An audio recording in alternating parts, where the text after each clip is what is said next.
Lux presents Hollywood.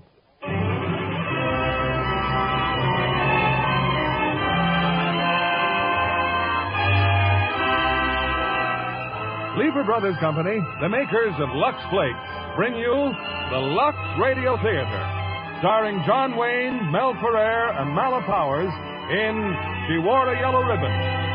Ladies and gentlemen, your producer, Mr. William Keeley.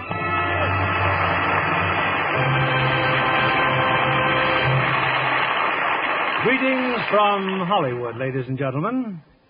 The history of the United States cavalry is one of daring, accomplishment, and romance. And in our play tonight, She Wore a Yellow Ribbon, we present a colorful drama from its glorious past. As our stars of the RKO screen success, we present one of the most popular actors of today, John Wayne. And co-starring with him is a very versatile artist, Mel Ferrer, and one of the most beautiful young actresses in Hollywood, Marla Powers.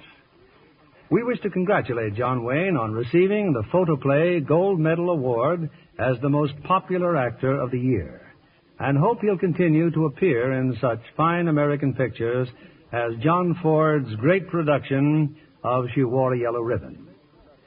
We know the ladies have always been color conscious, whether it was yellow ribbons in their hair or gay flowered handkerchiefs in their pockets.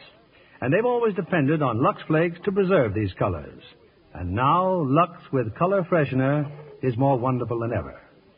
Here's She Wore a Yellow Ribbon, adapted from the famous story by James Warner Bella, starring John Wayne as Captain Brittles, Mel Ferrer as Lieutenant Cohill, and Marla Powers as Olivia Dandridge.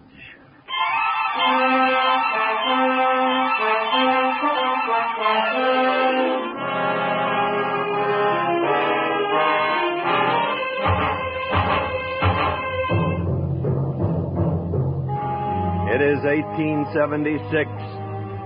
Custer is dead. Custer and over 200 men of the 7th Cavalry. It's more than just a victory for the Indians. It is a signal to unite. Kiowa, Comanche, Arapaho, Sioux, and Apache, united in common war against the United States Cavalry.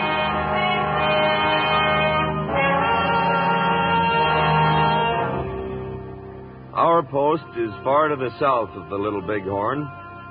Fort Stark, isolated, kind of lonely for some, I guess. Anyway, this day started like 1,000 others before it, with Sergeant Quincannon standing in the doorway of my cabin. Good morning, sir. 542, sir. 541. And a lovely morning it is, Captain Darlin. Coated in blazes. News? As follows, sir. Mrs. Jameson had her baby. The stagecoach run from here to Sudrow's Wells has been discontinued. And there's a dispatch rider in from the Desert Patrol. Well? Private Mackenzie got himself shot, sir. Boy or a girl for Mrs. Jameson? A little trooper, sir. When does the stage stop running? Finished, sir. No more stagecoach, sir. Mackenzie, is he bad off? No, sir. Good man, Quincannon. He'll make corporal in 5 or 6 years. Yes, sir. Well, scratch another day off that calendar. Just 6 more days, Captain Darlin. 6 more days and you're retired, sir. I am well aware of that, Quincannon. The Army will never be the same without you, sir. The Army is always the same. The sun and the moon change, but the Army has no seasons. But here you are in your prime, sir, and they're turning you out to pasture. That's a willful abuse of the taxpayers' money, sir. The only tax you ever worried about was on whiskey. I beg your pardon, sir. I guess you have a reason for busting in, Mr. Cohill? Sir, Sergeant Tyree's just entered the post. He's got half the Paradise River Patrol with him, sir, and the paymaster's coach. Keep talking, mister. Well, the paymaster's dead, sir. Gunshot wounds. Dead when Tyree found him, sir. Where? Near Red Butte, he said, sir. The money box is gone. Gunshot wound. Yes, sir. Though the coach is stuck full of arrows, too. Well, tell Sergeant Tyree to report at once to Major Alshard's quarters. Take over morning inspection, Lieutenant. Yes, sir. And tell Tyree to bring one of those arrows with him. Now, let me look at that arrow again. Yeah. You sure it's not Kiowa, Captain? No, and it's not Comanche nor Arapaho either, Major. Not with those color bands. Sir, with your permission, All right, Tyree, put in your 2 cents worth. Well, sir, These arrows with the yellow, white, and red bands are the signs of the Southern Cheyenne. And I've seen bannocks and snakes with the same color. Yes, sir, but looking at the clan mark, this mark right here, it's the sign of the dog. Then tell me, what in blazes would Cheyenne be doing this far south? That ain't my department, sir. Alert the post, Sergeant. Yes, sir. And get some rest. Thank you, sir. Well, Nathan, any ideas? I'll go out in the morning, pick up the patrols, and drive those Cheyenne back where they belong. Well, let me think on it, Nathan. I'll let you know later.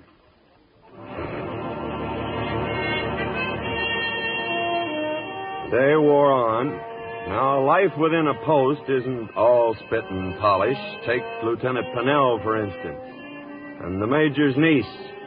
Pennell's got a buckboard, and it's a fine day for a drive. Only he's having a little trouble at the gates. You heard me, Mr. Pennell. The post is on alert. Nobody's leaving the ground. Oh, now, wait a minute, Cohill. You heard me.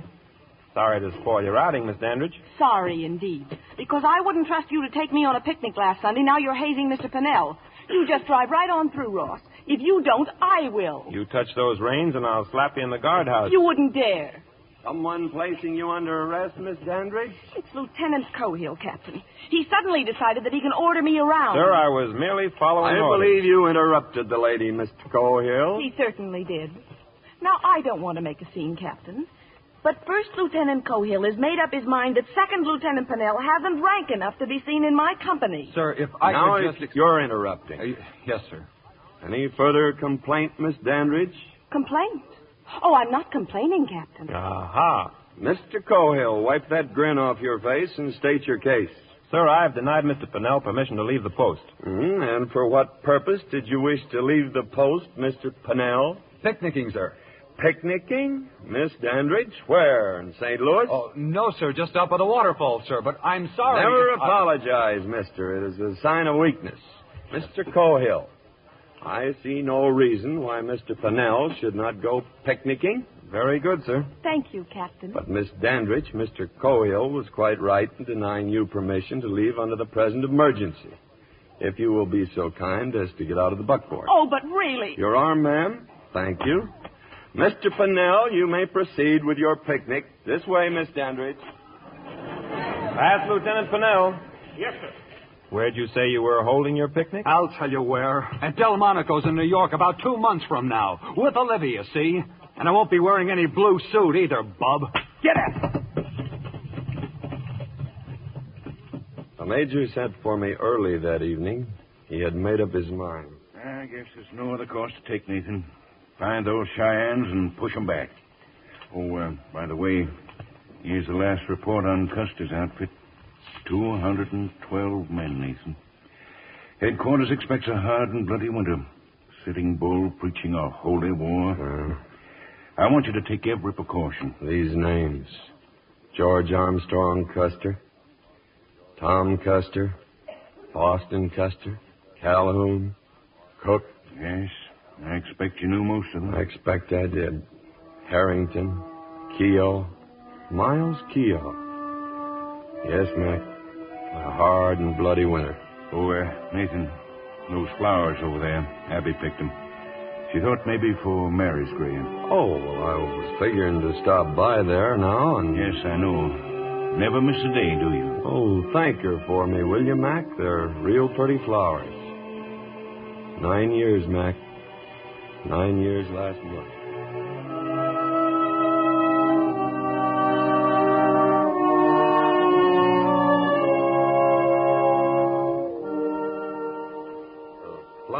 Here, Abby, are from Mary. She raised them herself. Well, only 6 more days to go, and your old Nathan will be out of the Army. Haven't decided what I'll do yet. Somehow, I just can't picture myself back there on the banks of the Wabash, rocking on a front porch. No, I've been thinking that maybe I'd push on west to the new settlements in California. Anyway, I'm taking the troops out in the morning. Some Cheyennes around, so I pick up the patrols and drive them back north. My last mission, Mary. Hard to believe, isn't it? My last... I hope I'm not intruding, Captain. Why, no, ma'am, not at all. I was just... I know. I've watched you come out here so many times. I'm sorry I made such a fool of myself this morning. You made a fool out of a couple of young lieutenants. That's never against Army regulations. Then I'm forgiven? You're forgiven. Thank you, Captain. Good night. Good night, Miss Dandridge. She's a nice girl, Mary. She reminds me of you.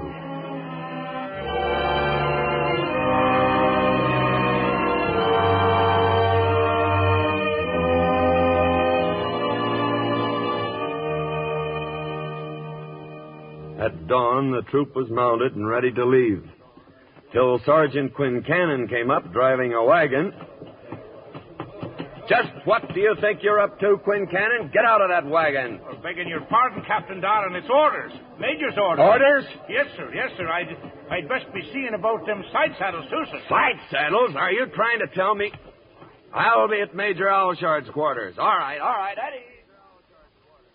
Hold on, Nathan, hold on. I know. What in blazes does this mean, side saddles? A covered wagon filled with women's junk. I can't hamper this patrol with a wagon, particularly this patrol. Nathan, I'm sending my wife and niece with you. What? They're to go as far as Sudrow's Wells and take the stage east from there. This is an order.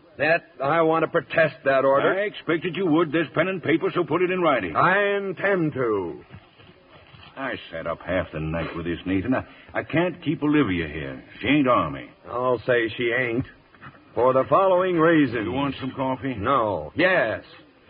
One, there is a party of Cheyenne raiding this territory. I have a feeling that every woman will... How many R's are there in territory? 2. Oh. Here, here's your coffee. Poor Abby. She says everyone will think she's running away. And what about me? I'll be a bachelor all right. And in conclusion, I respectfully protest the decision of my commanding officer to saddle this troop with his female relations. 1 L in relation. At this critical hour. Signed, Nathan Brittles, and so forth. It sounds very good, Nathan. I'll be glad to file it. Oh, believe me, I hate to hamstring you this way, but you will take every precaution. Of course he will, dear. And how did marching through Georgia take the idea of old Iron Pants riding with him? Under protest, Abby. Written protest, Abby, of course. It's always my pleasure to escort old Iron Pants. Well, as long as you're going along with us. Abby, that is the dad-blamedest outfit I ever did see. Quincannon's old britches. A little baggy, I suppose, Nathan. But they'll do for the trail. Now, where's Olivia? Is she ready? She's been ready for an hour. She's probably outside with one of your lieutenants. Well, kiss the old man of yours and say goodbye. Time we get out of here. And I hope you approve of my uniform, Mr. Cohill. It's very becoming, ma'am. And I notice you're wearing a yellow ribbon. Well? For Fennell, huh? How do you know it isn't for you, mister? I'd be very happy if it were for me. Very happy indeed. Morning. Trooper Dandridge reporting, sir. Well, and a proper trooper, too, and right pretty, don't you think, Mr. Cohill? I do indeed, sir. And a yellow ribbon, Miss Dandridge. Do you know what that means in the cavalry? A sweetheart. It does? Who's it for? Why, for you, Captain, of course. For me, huh? I'll make these young bucks jealous yet. I brought your mount, Olivia. May I help you? Thank you, Mr. Pennell. I hope you're wearing that yellow ribbon for me, ma'am. Why, who else would it be for? Hurry up, Aunt Abby. They'll be leaving without it.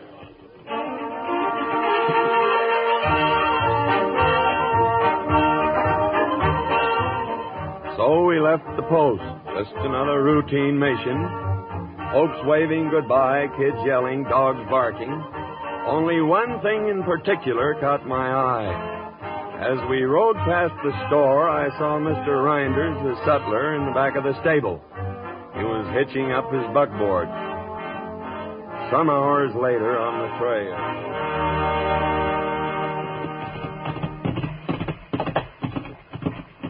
Sergeant Tyree reporting, sir. At ease, Tyree. Well, like you told me, sir, I took cover till Reinders left the post. I've been trailing him ever since.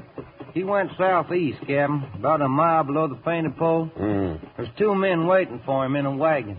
You recognize them? No, sir.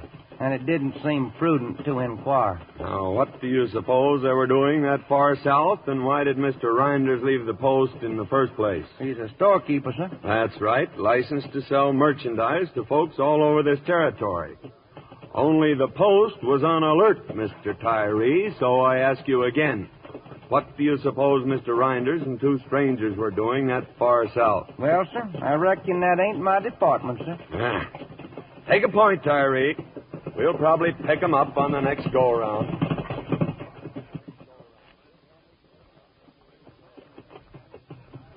Romantic, isn't it, Miss Dandridge? Guidons gaily fluttering, bronze men lustily singing, horses prancing, and bunions aching.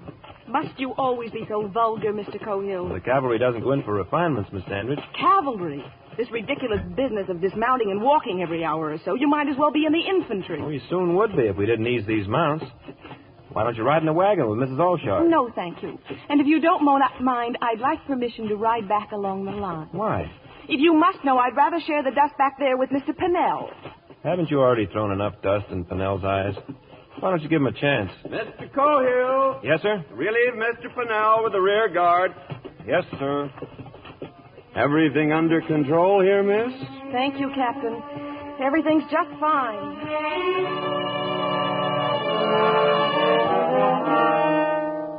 An hour later, Tyree found something he wanted me to see. I told Cohill, Pennell, and the bugler to tag along. Far off against the hills, a long, low cloud of dust was rising. Traveling the same direction we are, sir, toward Sudrow's well. Can you make 'em out, Sergeant? Looks like Arapaho, sir. Field glasses, Mr. Pennell. Yes, sir. They're moving the whole village, wagons, lodgings, and all. Yeah. Tyree, I don't know where you got your brains, but God must have given you that pair of eyes. They're Arapahoes, all right, heading the same way we are. Now, why would they be moving on Sudrow's wells? My mother didn't raise no sons to be making guesses in front of a Yankee captain, sir. Well, I'd soon find out if... there's no use even thinking about it. We can't risk it with these women. Arapahoes? Yes, Mr. Cohill, and I don't like it. So we'll turn east, gentlemen. Give 'em a wide berth. But we'll lose half a day that way, sir. The ladies may miss the stage, sir. Would you rather that they missed their scalp, sir? Get back to the column, both of you. Yes, sir. Yes, sir. I'm sorry, sir. Oh, shut up. By late afternoon, we reached the canyon country. With any luck, we'd be at Sudrow's wells by morning. Thought you didn't like the wagon, Miss Dandridge. You don't have to shout, Mr. Cohill. My aunt's trying to take a nap. Well, I've only got one thing to say to you. Why don't you take your hooks out of Ross Pennell? He's got the makings of a good officer. You are not his guardian, nor mine, Mr. Cohill. Well, I'm telling you just the same. Ross is a spoiled rich kid, and the Army's his only chance. So if you can't take the Army, leave him alone. Just before dusk, we reached the rim of a valley.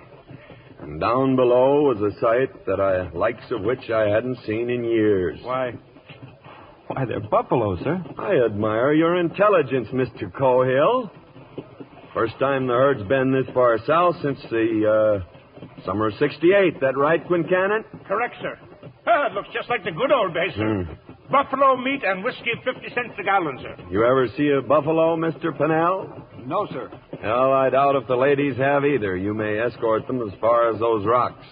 The view might please them. Thank you, sir. And what you're thinking, Mr. Tyree? And don't tell me it ain't in your department.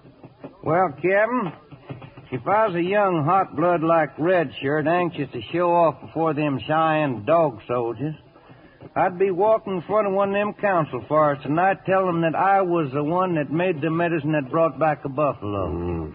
I'd tell them how all us Indians should stick together now, quit quarreling, and drive out the rest of them Yankee soldiers. That's what I'd tell them, Captain. Though, of course, I'm just guessing, you understand? Yeah, well, of course, now, I'm just guessing, too, Sergeant, but if I was an Indian agent, maybe a licensed sutler with the name of Reinders, if I'd met up with a couple of men near Painted Post who might be gun runners, I'm guessing I'd be mighty close to that council fire of red shirts, ready to do a land office business in repeating rifles. How good's that mount of yours, Tyree? Best in the troop, sir. Make for the Paradise River. Pick up the rest of the patrol there, then proceed at your best pace to Sudrow's Wells. Have them hold the stage for the ladies. Yes, sir. And tell them that I've been delayed.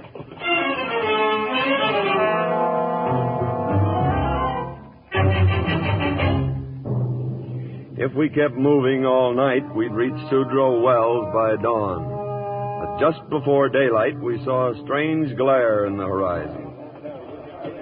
That's no sunrise, Captain. That's a fire. It's the settlement, sir. Sudrow's Wells is over there. Shut up, the lot of you. Ladies to the rear, Quincannon. Yes, sir. First 2 sets of 4s. Forward, you!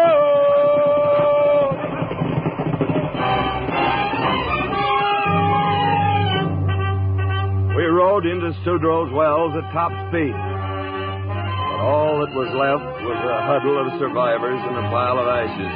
We'd come too late.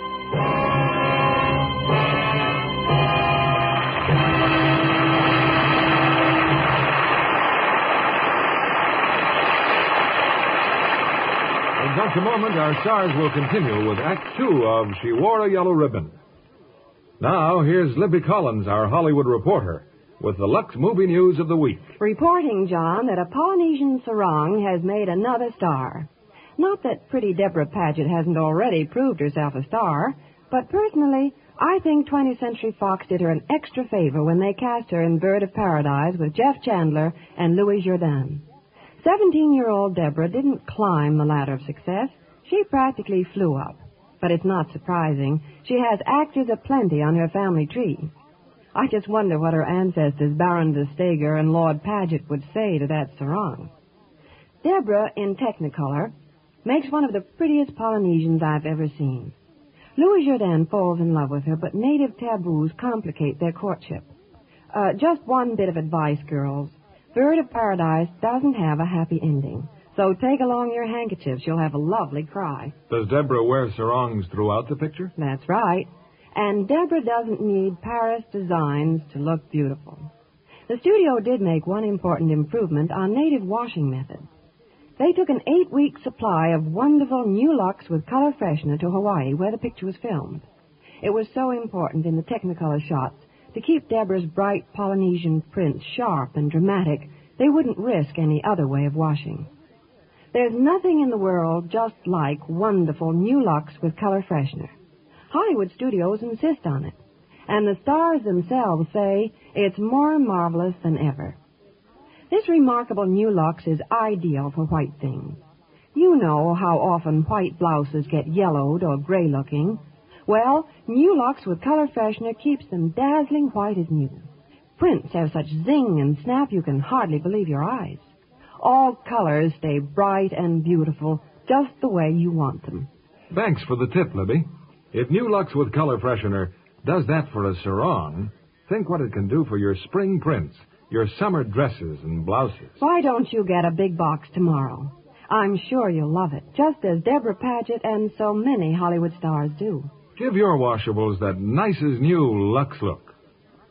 Now, here's Mr. Keeley, our producer. Act 2 of She Wore a Yellow Ribbon, starring John Wayne as Captain Brittles, Mel Ferrer as Lieutenant Cohill, and Mala Powers as Olivia.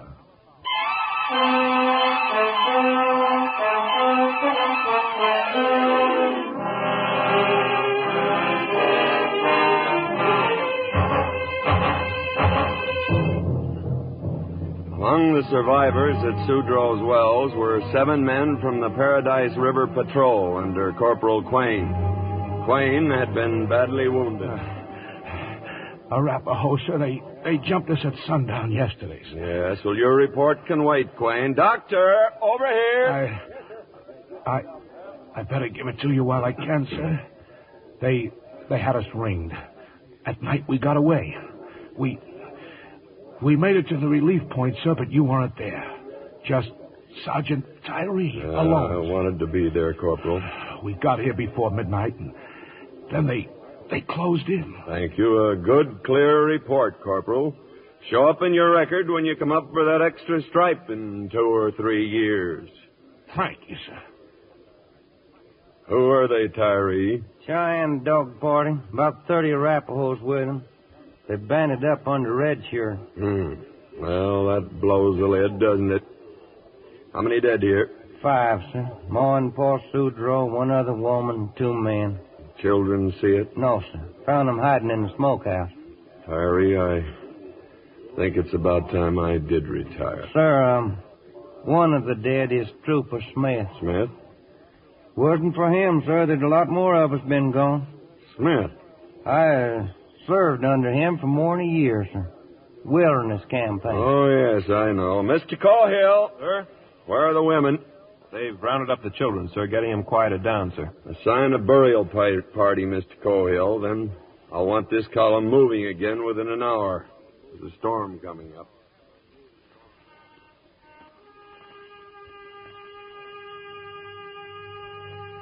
For who shall believeth in me shall never die. I commend to your keeping, sir, the souls of John Sudro and his wife Martha, Albert Bridges and his wife Annie, and also the soul of Rome Clay, late Brigadier General, Confederate States Army, known to his comrades here as Trooper John Smith, United States Cavalry, a gallant soldier and a Christian gentleman. Amen. Amen.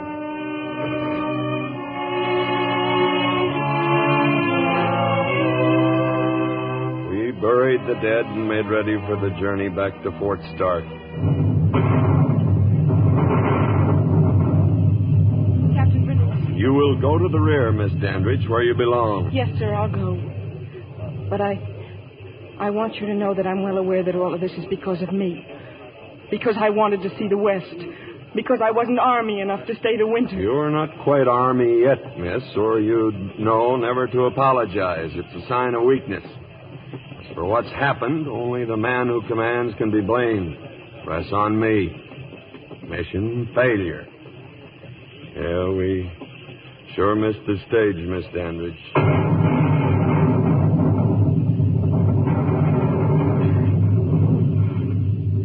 Pass the word. Quain's doing fine. What are they talking about, Mr. Cahill? Corporal Quain, the doc says he'll be all right. Oh, I'm so glad. Why? He's just another dog-faced soldier in dirty shirt blue. What's he mean to you? Did you ever dance with him at the fort? Did you ever speak to him? No, of course you didn't. Quain's not a gentleman. I've been finding that some lieutenants' bars are no guarantee of a gentleman either. You're glad about Quain, sure. But only because it puts the happy ending to the story you'll take back east to your tea parties. Well, now you can tell him you've seen it all. A real Indian fight, a man with an arrow sticking in his chest. Why do you have That should make your tour just about perfect. If you don't mind, Miss Dandridge. Yes?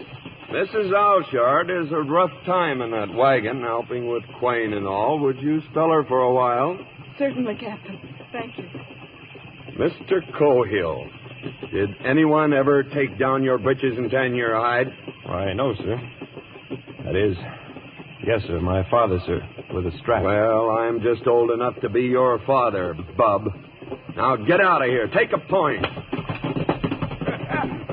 They'll make a fine, boisterous couple, Captain Donald, when they're married. When I want your opinion, Quincannon, I'll... Yes, sir, any time at all.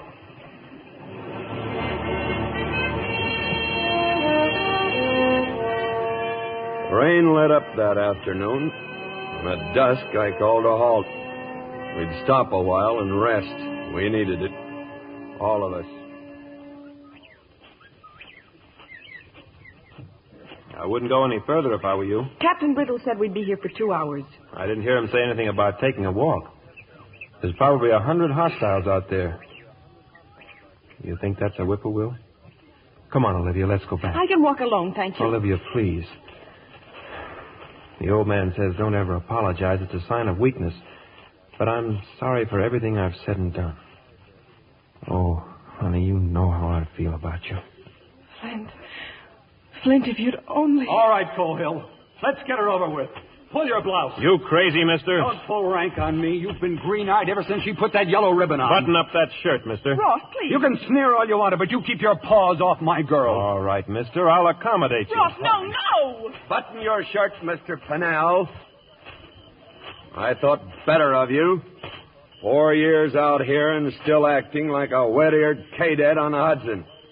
What is this all about, Mr. Cohill? Sir, I must decline to answer, respectfully. Mr. Cohill, it is a bitter thing indeed to learn that an officer who has had 9 years' experience in the cavalry, the officer to whom I am surrendering command of this troop in 2 more days, should have so little grasp of leadership as to allow himself to be chivied into a go at fisticuffs while taps have barely sounded over a brave man's grave. God help this troop when I'm gone. Sir, it was my fault. You're at attention, Mr. Pennell. It was a misunderstanding. You'll oblige Miss Dandridge by getting back to troop area. Yes, sir. Mr. Cohill, you will have the men build their squad fires higher. Make the fullest show of bedding down here for the night. Then we're sneaking out, heading for the river. Is that clear, Mr. Cohill? Yes, sir. I'm sorry, Ross. Sorry, Flint.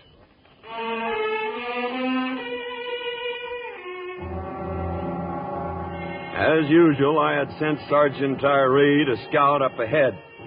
And as usual, his eyesight hadn't failed him. Hostile, sir. They're holed up in a ravine about 3 miles north of here. Only that ain't all. Well? They got visitors. Our old friend Rinders.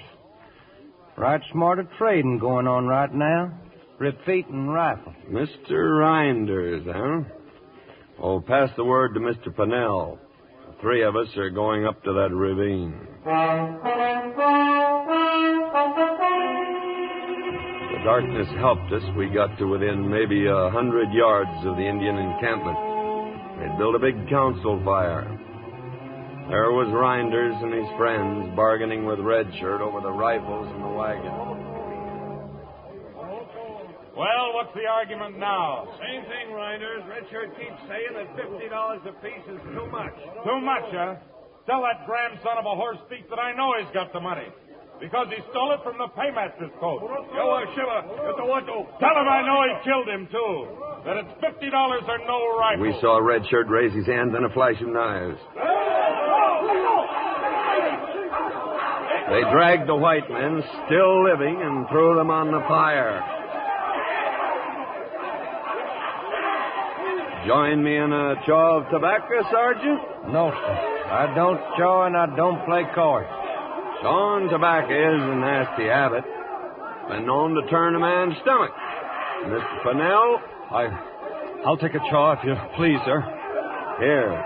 Now let's go. You still figuring on resigning, Mr. Pennell? No, sir.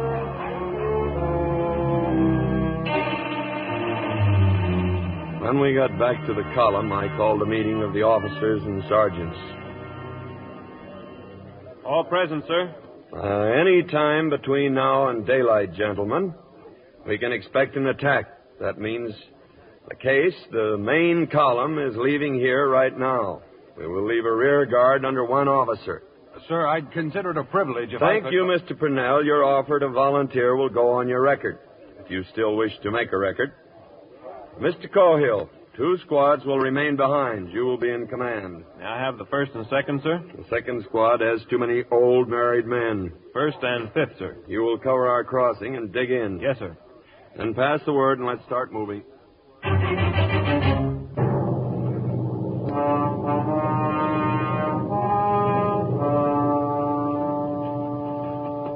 Lieutenant Pennell reporting, sir. The main column is safely across the river, all but you and Miss Dandridge, sir. Stand by. Mr. Cohill, as you know, this is the only crossing within 20 miles. So you've got to buy me some time. You've got to buy me a long day. Then we'll do it, sir. I know you will, Flint. Flint. Took you 9 years to call me that, sir.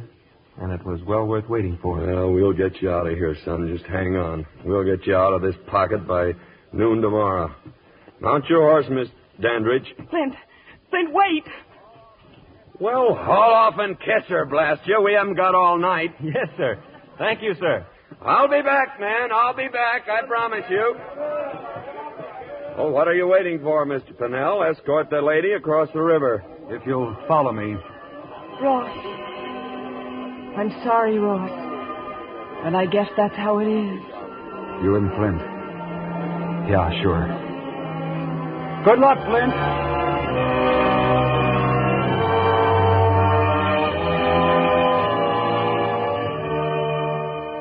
You're worn out, Nathan. The report can wait till later. Just thank heaven so many of you got safely back here to post. It is my duty to report, Major Allshard. Mission a failure. Oh, fiddlesticks. It was our fault. You did everything and I more have than never that. worn a coat of whitewash yet, Abby, and I won't start now. I failed at Sudrow's. I failed to keep Reinder's rifles from the tribes, and I failed at everything. I leave the Army a failure. Now stop it. You're just running yourself down because you... Blast it, Mac. Hasn't she told you I left Flint Cohill with 2 squads back at the Paradise? And a sound military move. So, with your permission, I'll start back. I'll have Cohill out of that pocket by noon tomorrow. No, Nathan. The troops can't leave till morning. Morning? They ought to pull out of here before midnight. Well, I'd agree if you were leading them, but Pennell will need all the daylight he can find. Pennell? That babe in the wood? Fording a river against a swarm of hostiles with Winchesters? Nathan, aren't you forgetting something? You retire from the Army tomorrow. Tomorrow is all I need. I can't leave Cohill facing those devils. It's no one-day mission. This could go on for weeks. All right, then I'll volunteer as a civilian scout, interpreter, anything. And I thought you were fond of Cohill. Fond of him? Every time Cohill gave an order, men would turn around and look at you, wondering if he was doing the right thing. You want to ruin the boy? Oh, I know, Mac. Pennell's got to run his chances, too. We ran him, Nathan. That's what we get paid for. Yeah, I guess you're right, Mac. I guess you're right. Well, with your permission, then, I'll quit the post tomorrow. Permission granted, Nathan. Where will you go, Captain? Go? I don't know, miss. West, I guess. California, new settlements. Old soldiers, Miss Dandridge. Someday you'll learn how they hate to give up. Captain of a troop one day and every man's face turned toward you. Lieutenants jump when I growl, and now tomorrow I'll be glad if the blacksmith asks me to shoe a horse. Blast your eyes, Abby, if you start sniffling now. And as for you, young lady... I'm not crying. I'd like to stand up and cheer.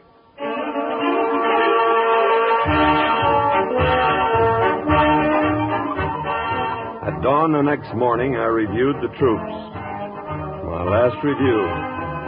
They had a present for me. Watch and chain, solid silver, brought in special.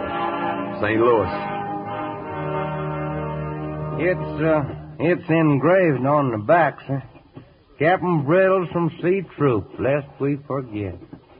Lest we forget. We had hoped to hold a dance in your honor, sir, but under the circumstances... Oh, thank you. Thank you. Thank you all. You will do me one last favor, Mr. Pennell. Take your troop and proceed on your mission. Yes, sir. Forward! Yo! Good luck, C Troop. Good luck.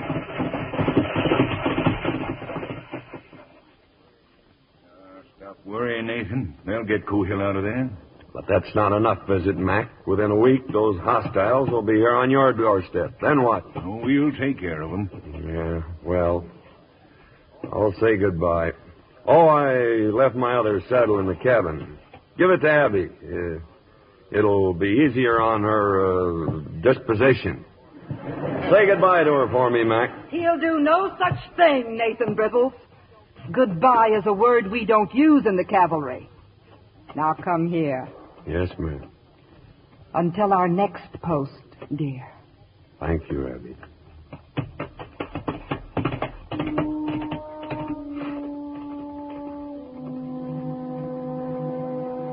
Once out of sight of the post, I swung east toward the Paradise River. I had a plan. I had witnessed Reinder's murder, but I had seen more than that. Among the Indians around that council fire, I had seen an old man. Pony that walks. I had known him from years before. Yes, I had a plan.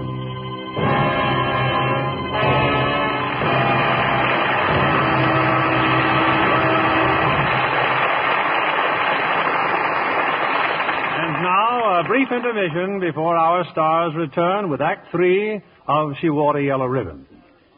I've chosen as our special guest tonight Hollywood-born Leslie Banning, who is building a very successful career as a freelance actress. You've made a picture recently at RKO, haven't you, Leslie? Well, yes, I have, Mr. Keeley. But I haven't even seen the rushes yet. Well, I'll let you in on a secret. John Farrell, the director, told me you've done a splendid job. Well, that's good news, Mr. Keeley. You did better than my spy. And who was that? Jane Russell. She's my sister-in-law, you know. Yes, of course. While Jane was working on Howard Hughes' production of His Kind of Woman with Robert Mitchum, I asked her to get some inside information, but she wouldn't talk. Perhaps you should have asked Jane to sing. You know, she plays a sultry nightclub singer in search of romance, and naturally, she finds it with Robert Mitchum in this action-packed drama. Glamour and sophistication become this new Jane. Practically swooned over the gorgeous clothes she wears in His Kind of Woman. 19 different outfits. Judging by appearances, you yourself can face any clothes competition with distinction. Thank you, Mr. Keeley. You know, one of the reasons it's so easy to keep clothes looking wonderful is new Lux with color freshener. I've always loved Lux, but this new Lux is the most marvelous ever. Prints look wonderfully fresh, so alive, and colors, well, they practically sparkle. Even my lovely slips and nighties stay so gorgeous looking, I can hardly believe they've been washed at all. Jane and I both love it. A great many other Hollywood stars agree with you and Jane Russell. No other way of washing nice things leaves them fresher or brighter. Hollywood studios say new Lux with color freshener is a washing miracle. This amazing new Lux leaves white things dazzling white, prints brilliant and gay, all colors dramatically new-looking. Even delicate pastel slips and nighties renew their fragile beauty every time you Lux them. If you haven't tried new Lux with color freshener, you're in for a real thrill. Get a big box tomorrow. Use it for your washables to give them that nicest new Lux look. Thank you for coming tonight, Leslie Banning. It's been a pleasure, Mr. Kennedy. We pause now for station identification. This is CBS, the Columbia Broadcasting System.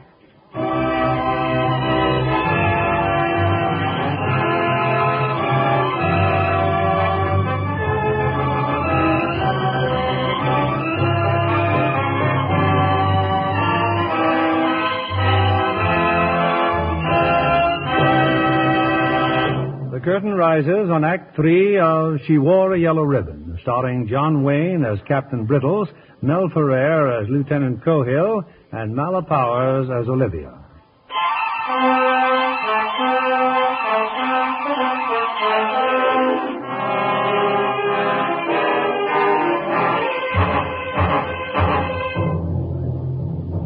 I was back with the troop by nightfall. Fennell, to my surprise, had effected the relief of Cohill's men without incident. And so far, the Indians had failed to make a move. There's a reason they've held off, sir. We've scouted them all day. They're concentrating forces. How many, Mr. Cohill? Close to 1,000, sir. Arapahoes, Kiowas, Comanches, and those Cheyenne dog soldiers. How much time have we got? What's your guess? No time at all, sir, because we've got to hit them first. I'm glad the Major sent you, Captain. The men will feel a lot better about it now. He didn't send me, Mr. Cohill. I am not on duty. Then the orders haven't been changed. Orders are orders, sir. But for the next 4 hours, according to my brand new silver watch and chain, I am still an officer in the United States Cavalry. Flint, if I gave you a written order, would you obey it? I don't need a written order, sir. Nevertheless, you're going to get it. It might come in handy in our court-martial. Sergeant Tyree? Yes, sir. I am ordering you to volunteer again. Yes, sir. You and me are going to ride out of here, Sergeant, just as soon as I write Mr. Cohill's orders. It's just a pencil, Flint, but I'm using all the official phrases. Yes, sir. You will remain here in your command, and don't force any action until I return. But if I don't, then read this piece of paper for your orders. Put it in your pocket. I understand, sir.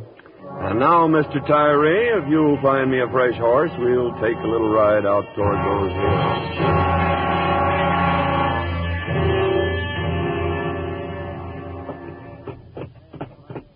Not that it's any of my business, sir, but may I ask where we're going? That's a foolish question, Sergeant. You know as well as I do. Yes, sir. To the Indian encampment. You aiming to powwow with Red Shirt, Captain? I'm not that crazy. No, sir. But there is a chief who might listen to us. Pony that walks. Ever hear of him? Yes, sir, but he's an old man. That makes two of us who've seen enough of war. Yes, sir. In case you don't know it, sir, that ain't a bird. Walk your horse, Sergeant. Hold up your right hand. It's a peace signal. Let's hope they'll see it. It's just over that ridge, Captain. Yeah. Ever been scared, Mr. Tyree? Yes, sir. Up to and including right now.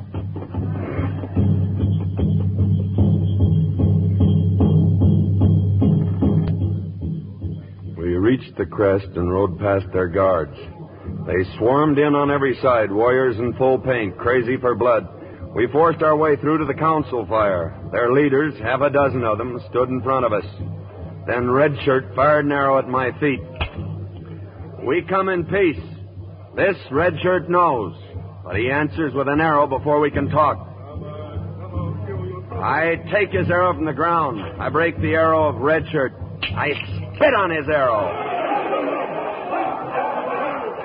I will speak with Pony that walks. Nathan, I am Christian.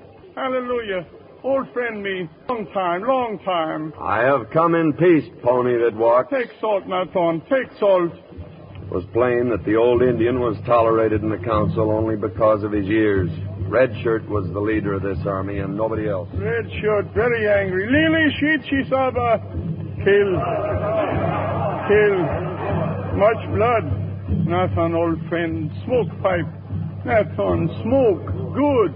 I smoke your pipe, but my heart is sad at what I see. Your young men painted for war. The medicine drum's talking. It is a bad thing. Many men will die. My young men, your young men. No good. We must stop this war. The young men do not listen to me. They listen to big medicine. Yellow hair Custer dead. Buffalo come back. Great sign. Too late, Nathan. You come with me. We hunt buffalo together. Smoke many pipes. We are too old for war. Yes, we are too old for war, but old men should stop war. Too late. Soon many squaws sing death songs. Many lodges empty. You come with me.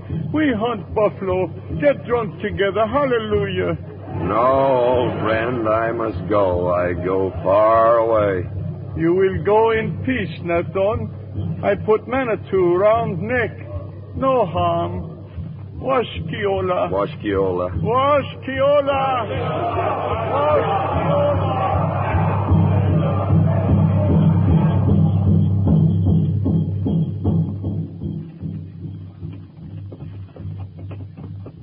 It appears they're turning us loose, Captain.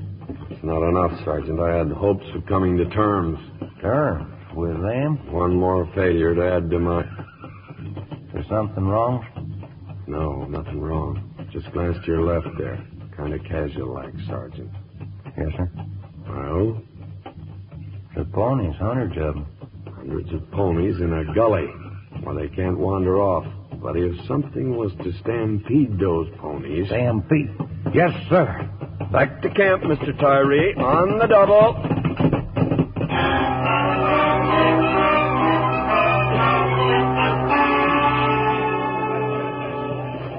Lieutenant Cohill reporting, sir. Troops ready to move, sir. The men know their assignments. Yes, sir. The column in single file leading mounts. We're to follow you, sir, proceeding with the utmost quiet. There's a creek at the near end of that gully. We'll stop there and form ranks. Meantime, sir? Meantime, Mr. Cohill, just pray that the moon stays behind those clouds.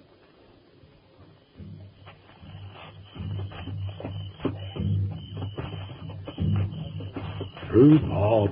Pass the word. Halt and pass the word. Mr. Cohill, can you read the time by my brand new silver watch and chain? Yes, sir. 12 minutes to midnight, sir. The gully lies straight ahead of us. On signal, we'll gallop through that draw and stampede the herd out the other end into their encampment. Questions, Mr. Cohill? No questions, sir. Mount and pass the word. Mount and pass the word. Mount and pass the word. Bugler? Sir? A count of 3 and sound the charge.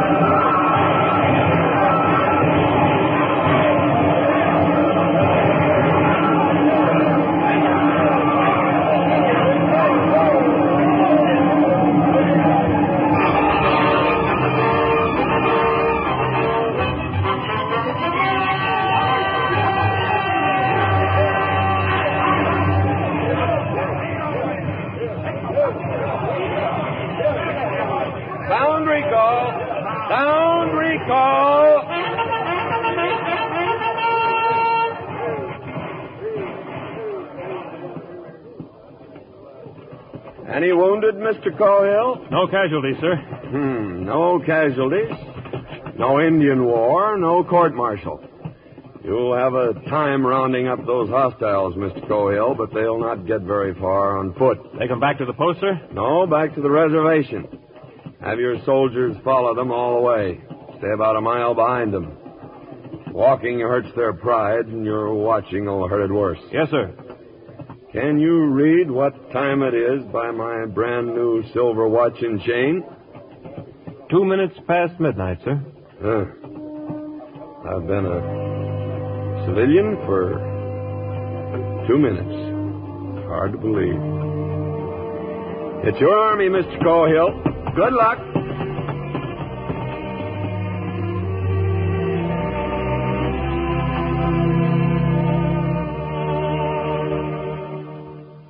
Captain Brittles just said goodbye and rode away. Is that it, Mr. Cohill? Yes, Major.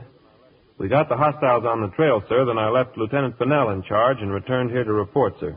So Nathan's finished with the Army, is he? Well, the Army isn't finished with him.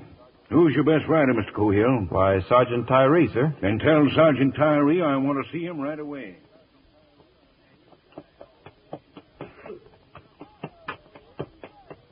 Hello, Captain Brittles. Tyree? Been half a week running you down. If you think you're going to California, Mr. Tyree, you're... Just bringing a message for you, sir. Huh? From a Yankee War Department by way of Major Olcho. I knew it. Dad blasted, I knew it. Where's my spectacles? Every time a man... Tyree. Look what it says. It's my appointment, Chief of Scouts with the rank of Lieutenant Colonel. And will you look at those endorsements? Phil Sheridan, William Tecumseh Sherman, and Ulysses Simpson Grant, President of the United States of America. There's 3 aces for you, boy. Yes, sir. I kind of wished you'd been holding a full hand. Huh? Full hand? What do you mean, full hand? Robert E. Lee. Oh. Well, it wouldn't have been bad. Let's get back, boy.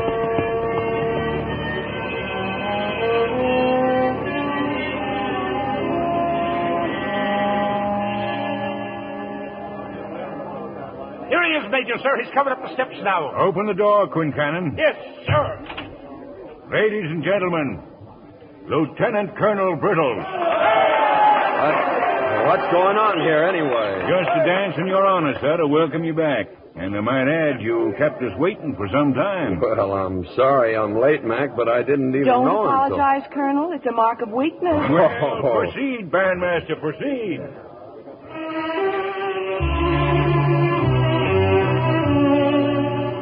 Old Iron Pants has a request to make. Your arm, Nathan. Thank you, Abby. And, sir... Yes, Mr. Cohill? You'd be surprised to know that Miss Dandridge and I are going to be... Why, son, I knew it all the time. Everybody in the post knew it above the rank of a second lieutenant. Right, Mr. Fennell? There'll come a time, sir, when I'll be a first lieutenant. Yeah, in 10 or 12 years. Will you stay for the dance, Colonel? Oh, if you'll excuse me, Miss Dandridge, I've got to make my report first. Colonel, wait. Here, please take these with you. Oh, I am obliged, ma'am. Well, thank you, ladies and gentlemen. Thank you. Report? And your flowers. You gave him your flowers. I think they'll make someone else even happier, darling. His girl.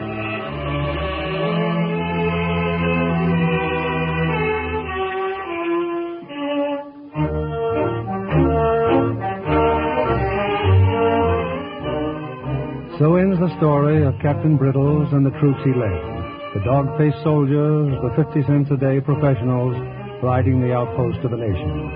From Fort Reno to Fort Apache, from Sheridan to Stockton. Men in dirty shirt blue and only a cold page in the history books to mark their passing. But wherever they rode and whatever they fought for, that place became the United States.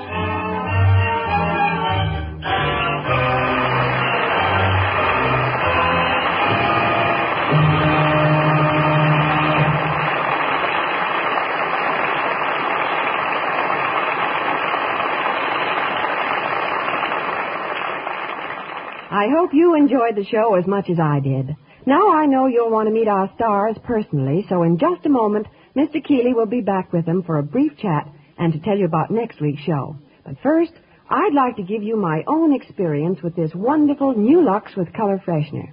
I was so excited myself the first time I tried it, I could hardly believe my eyes. You know, here in Hollywood, we see so many wonderful things that when the stars themselves say it's the most marvelous thing that ever happened to their favorite Lux, you can be sure it's really sensational. I call it a beauty bath for colors. Take my white blouses. They stay whitest white time after time. And my prints, they look so vivid and alive after a Lux bath, I think I must be dreaming. Just for fun, I've tried new Lux for practically all the colors in the rainbow, and they just sparkle like new every time. Won't you try it? I'm sure you'll love it just as much as I do. Do me a favor, won't you? You'll be doing yourself one. Get a big box of new Lux tomorrow and give your washables that nice as new Lux look. Now, here's Mr. Keeley with our stars. And here they are to receive your special thanks. John Wayne, Mel Ferrer, and Mala Powers.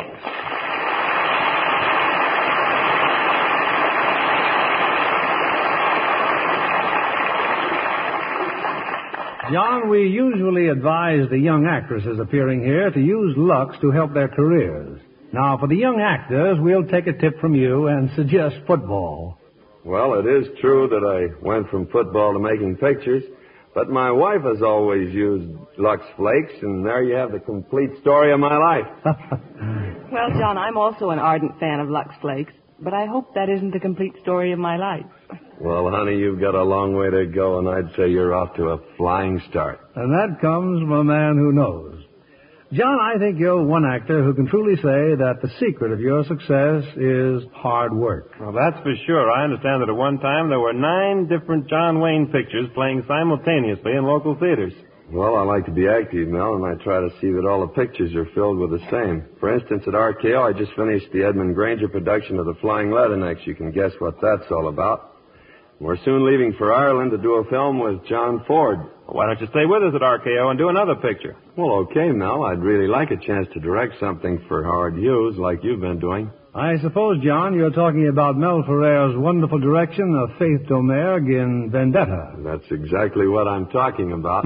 Producing, acting, directing. Now you know the secret of John Wayne's success. Hard work. Well, speaking of hard work, Bill, what are you doing here next week? Mel, we've really selected an exceptional cast for next week's play, and we'll present them in Metro-Goldwyn-Mayer's electrifying drama, The Red Danube. And from the original cast, we have 3 great stars. Walter Pidgeon, Peter Lawford, Janet Leigh. You won't want to miss this gripping story combined with a tender romance. It sounds wonderful. Good night. Good night. Good night, and all our thanks.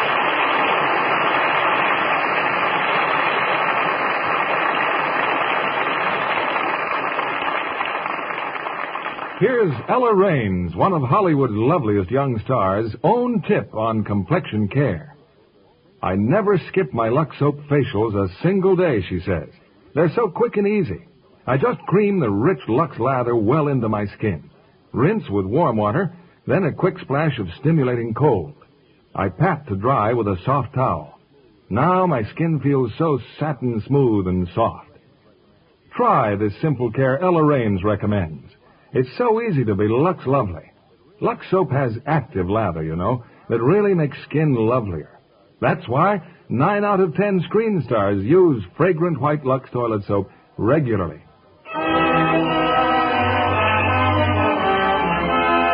Lever Brothers Company, the makers of Lux Flakes, join me in inviting you to be with us again next Monday evening when the Lux Radio Theatre presents The Red Danube, starring Walter Pidgeon, Peter Lawford, and Janet Leigh.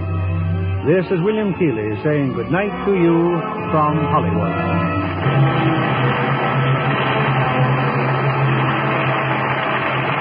Mala Powers appeared through the courtesy of RKO, producers of Payment on Demand, starring Betty Davis and Barry Sullivan.